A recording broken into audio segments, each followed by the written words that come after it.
And we're live. This is Jim Miller, Unlocking Personal Leadership Live number 34. And on this show, we're talking about shifts. We're talking about 5 shifts. And last week, I decided to break each episode up by day. So Mondays, we're going to talk about becoming. And then Tuesdays, we're going to talk about longevity.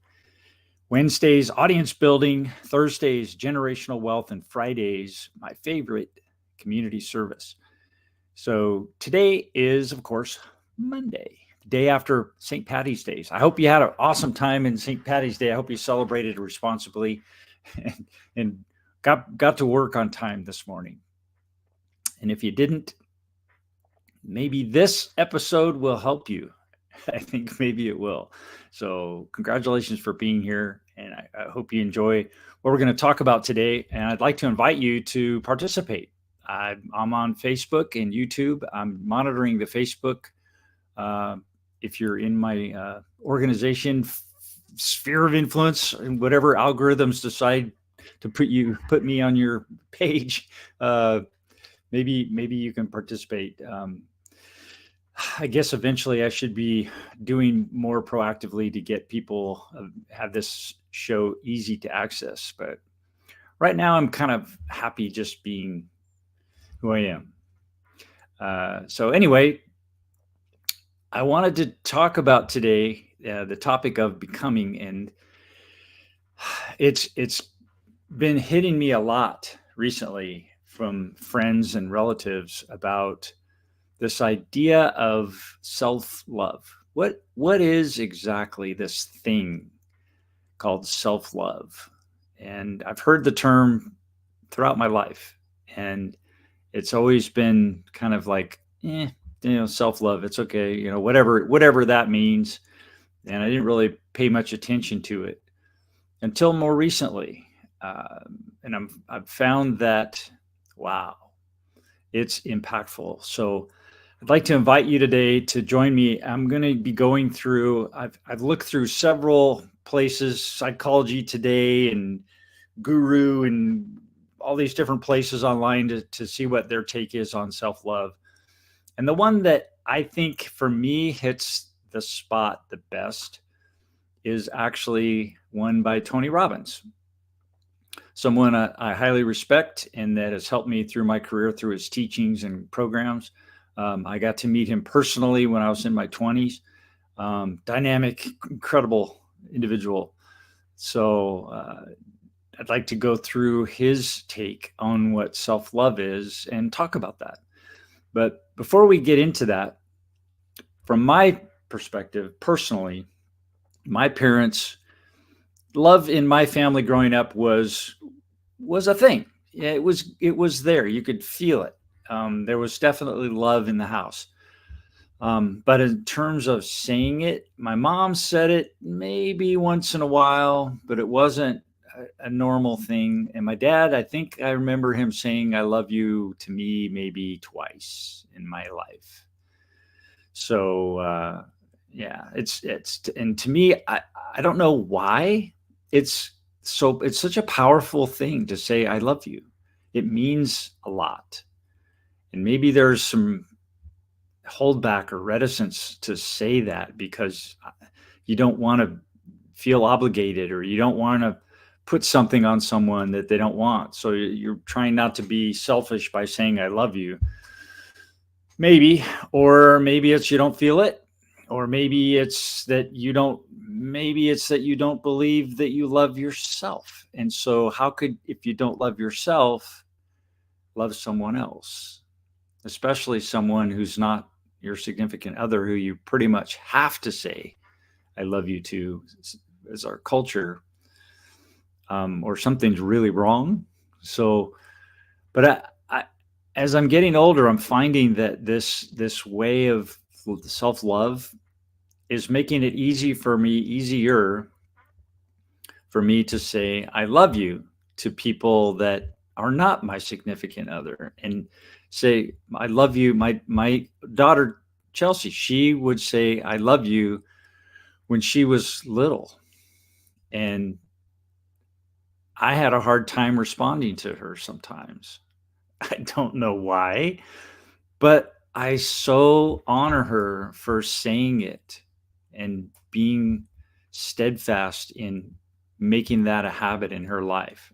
I don't know where she got that. She didn't get it from me, but she decided early in her life that that was something that was important to her to do, and she did it. And it's impacted me so much. I've never told her that. I don't think I need to tell her that in person. Um, so, talking about loving yourself, this self-love thing is important, I think. And if you're not addressing it in your personal life, and if you're not to a point where you're happy with yourself, you're in fact, you can say, yes, I love myself, then you probably have difficulty telling that to other people too that are around you. And maybe it's a good time to ask yourself, is that good or not? Is that something that maybe we could work on? Personally, I think yes, it's definitely groundbreaking and important and fundamental to your well-being and your becoming as a human in your just in your family and in your personal life and in your extended relationships. Being able to honestly say, I love you to people is important. I've got one of my coaches, Bob Donnell, is excellent at this. And he makes a point of saying, I love you to people that he knows. And sometimes they feel a little strange when he says that, maybe. But I think for him, it comes from a place of knowing himself and knowing that he loves himself and that he can in turn love you. And I think that's really healthy. I love that about Bob, and he's inspiring to me. So let's share this How to Fall in Love with Yourself that was written by Tony Robbins. I don't have a date here, but let me pull it up and we can talk about it. So let's see, where is that? I think it's here. Nope. There we go. Okay. How to Fall in Love with Yourself. So one of Tony Robbins' core messages is, quote, the quality of your life is the quality of your relationships, unquote. And that includes your relationships with yourself, and learning how to fall in love with yourself is essential to your own happiness, to your own success in relationships, and to how the way you interact with the world. So that's because of the law of attraction, he says. And that's a whole nother area that we'll be talking about later. So when you love yourself, you receive more love in return. And that's a cool thing. So isn't it worth exploring that and seeing what it is that may be keeping you from loving yourself and what you can do to improve, get better? Remember, we just do 1% a day, just a little bit consistently. It's that consistency, a little bit better every day, that really turns the tide over time. So the first way to fall in love with yourself is to be kind to yourself. And what does that mean? It's he says, we grow up in a society that is always telling us how to look, how to live, and even how to feel. If you're wondering how to fall in love with yourself, the first step is to give yourself permission to be human. You don't have to be a super mom, a fitness model, or billionaire to be worthy of love. You are, as you are, worthy of love. God brought us into this world. We came into this world not by accident. It was because of love. I am convinced of that.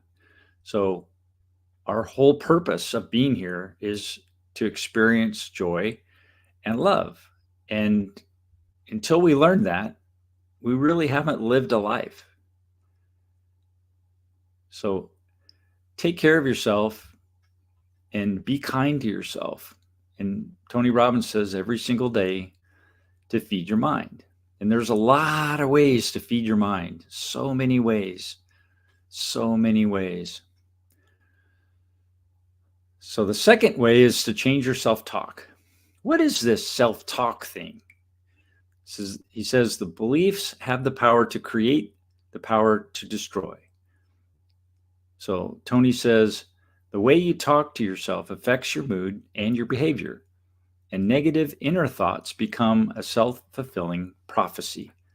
It's okay to hold yourself to high standards and to feel negative emotions occasionally, but don't get stuck in a cycle of negativity where you're just machinating on what happened yesterday or what's going to happen tomorrow that's going to go wrong, or just machinate and think and just constantly churn on these thoughts about things that didn't go well or things that won't go well tomorrow or the next day. You gotta cut that, stop that thinking process. So change your self-talk. How do you do that? Well, it's easy and it's hard. The easy part is when you catch yourself in a negative self-talk mode, you say, stop, just stop. Just wait a second. Ask yourself, is there anything that's going on right now that this thought is actually real? In other words, is there really a saber-toothed tiger chasing me, or am I going to get into an accident, or is something happening that I need to be aware of right now to take an action on? And if there isn't, then you got to assess, was what I'm thinking about actually real? And could it happen? And chances are probably 99.99999% of the time, it's going to be no. There's nothing that's going to harm you or create a problem. So just stop thinking about that stuff because it's not helping you. And instead, replace it with what you want. Excuse me. And that's sometimes the hardest part. It's figuring out what you want. If you've been living in this cesspool of negativity for months, years, decades, excuse me, then it's really difficult to get out of that self-talk, that negative self-talk. But it's not impossible, and it's well worth it. And there's absolutely places, people, programs that you can plug into, books you can read.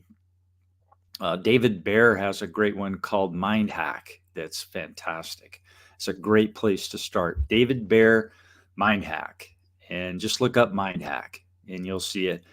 It's a great program. It's about a week long, and he goes through a series of tapes and he walks through the process of Mind Hack. And that's it's basically how to change your self-talk. And it's fantastic. Highly recommend that. So if you're having difficulty, if you recognize your self-talk isn't helping you, then fix it. And contacting David Baer's, getting hold of his Mind Hack program, I believe will be a good place for you to start. So check it out. Another way to learn how to be a self-love person is to adjust your physical state. You know, your physical state is really a reflection of your state, your being, your mental state. So if you're sitting slouched and you're down and your head's down and you're just not feeling, when your eyes are low and you're not feeling energized, then your mind is probably there too. So one way to get yourself out of that is to change your state. Just perk up, throw your shoulders back, sit up straight, stand up, smile, and change your state. Your energy will come up. Your energy will take on a higher level, and you'll feel better. It's funny how that happens, but it works. So you want to feel better, you want to start loving yourself more, then give your body a chance to respond and perk it up. Take it up another level, and you'll be surprised at how well that works. So get in the habit of adjusting your physical state. When you find yourself down, just perk it up, and you'll feel better. The fourth one is meditation. I have started playing with meditation, and I think it's amazing. Lisa and I we've been working with several people on meditation, but the best one for us, I think, is Dr. Joe Dispenza. And he's got some great meditations on YouTube, and you can try those for free. And then I've purchased some of his courses and learned the back side of that and why these work and what happens. And we're actually creating physiology in our brain where what fires together, wires together. And that's part of changing your self-talk as well. When you say stop, when you feel yourself talking a negative thought, you say stop, then that stops physically in your brain, that connection. And then you replace it with something else. And that thought of replacing it with something else physically attaches a new neuron to another neuron in your brain. So you're getting physical networks built in your brain to support your new way of thinking. And when you say stop to the old way of thinking, it degrades those thoughts over time, and eventually they become non-effective. And I don't think ever go away particularly, but as you're building these new neuron structures, that's what's happening in your brain. So you're actually physically changing your brain when you're doing this. And meditation is a way to access that much faster, much more efficiently, and in a way that gives you more feeling of control, I think, and peace and fulfillment and satisfaction. I think that's the best way to say it. You feel more satisfied that your life is going the way you want it to go. So meditation and self-love is part of that. Being in that control, being able to live in the moment, not in the past, not in the future, but right now. And being in the now is really an important thing to self-love, I think, too. So meditation is a way to get there. Surround yourself with supportive people. If you're constantly hearing bad things from people, then maybe that's a sign you need to find other friends. If they're not supporting you, if they're giving you a hard time all the time, they're not making you feel like you should be, then maybe it's good. If you're treating them a lot better than they treat you, then maybe it's time to find more supportive people in your life. And that's critical. You become like who you hang around with. It's a proven fact. So take the time to surround yourself with supportive people and be supportive to them. And you'll find that you'll be able to create a better life for yourself. And self-love will happen. It just will happen. Don't lose yourself in relationships, he says. We've all heard that we need to love ourselves before we can truly love anyone else. Yeah. When you don't love yourself first, you'll tend to get lost in relationships. You may take on the qualities of your partner wants you to have instead of staying true to yourself. Find yourself unable to set boundaries or become very needy and always want to be around your partner. Those are clues that your self-love is low. This can work at first, but ultimately you'll end up driving most partners away. Part of knowing how to love yourself in a relationship is being able to identify and communicate your needs and having the confidence to fly solo once in a while. It will only make your relationship better. So that's really, I think a key to self-love is don't lose yourself in your relationships. So take that into account. Don't lose yourself in relationships. Number 6. Number 7 is adopt an abundance mindset. So when Tony says, when you practice gratitude and adopt an abundance mindset in everything that you do, that will naturally bubble over into falling in love with yourself. Find the good in every situation and stop reading too much into the negative. If you've had a bad date, you might think, I'll never find love. So neutralize that thought by thinking about all the love that you already have from friends and family and all the fun dates you've been on. So yeah, it's adopting an abundance mindset. Where's the evidence? There's evidence. Success leaves clues. So does failure. So find the evidence of success in your relationships and write those down. Bob Donnell says, write those things down and go to them when you are going through a tough time. Go back to those good things that you've done in your life and have those ready so that you can see that, yes, there's evidence that I have good relationships. I'm good at work. I'm good at doing these things. I'm a good mom, or I'm a good dad, or I'm a good salesperson, or I'm a good executive, whatever it is. And what's great about you? There's I'm sure great things. So write those down and think about those first. Excuse me. So the 8th thing is get off the grid. Get off the grid. Take some time to relax, recharge, reconnect with your core being. And this can help you discover how to fall in love with yourself. If your brain is always on, you're living in a heightened, unsustainable state. Self-reflection can affirm our sense of ourselves and help us learn from our own mistakes. Richard Branson has his best ideas when he disconnects from his smartphone for days at a time. Author and businessman Tony Schwartz credits disconnecting with rediscovering a deeper part of himself.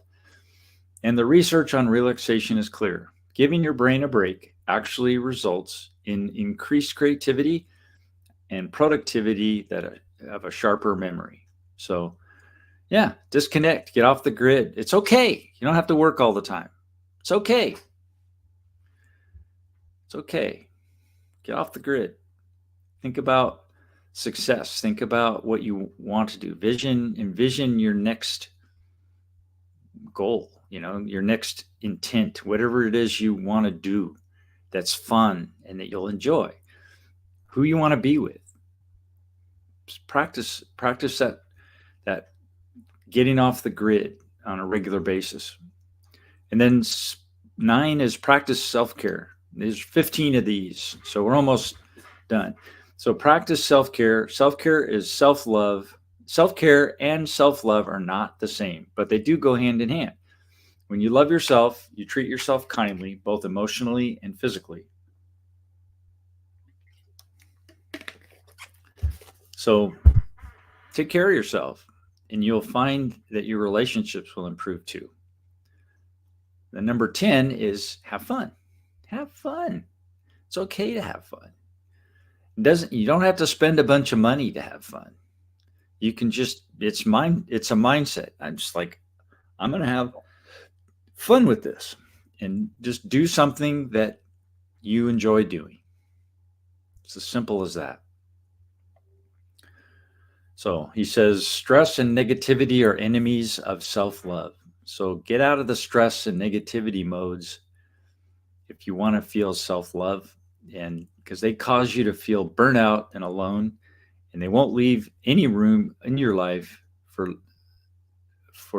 learning how to love yourself. They won't leave any room in your life for learning how to love yourself. That's why it's so important to take time to create joyful habits. What's a joyful habit? That's a good one to write down. Habits of joy. That's cool. Number 11, do something you're good at. Maybe that's a habit of joy. Remember, you are talented and amazing. And it's good to have people around you that remind you of that.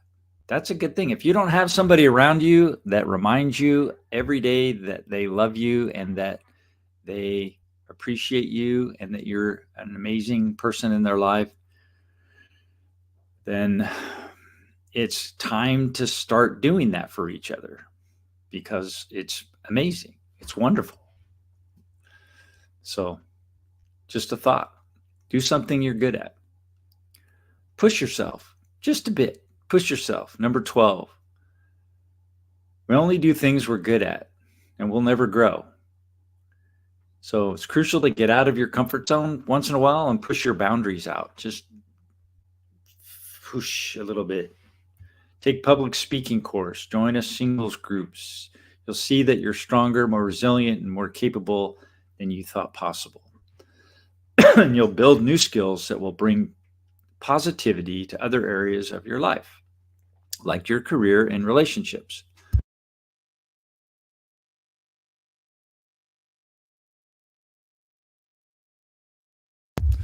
Wow, got something in my throat today. So, and then number 13, take credit. Many of us are naturally modest. I know I'm that way most times.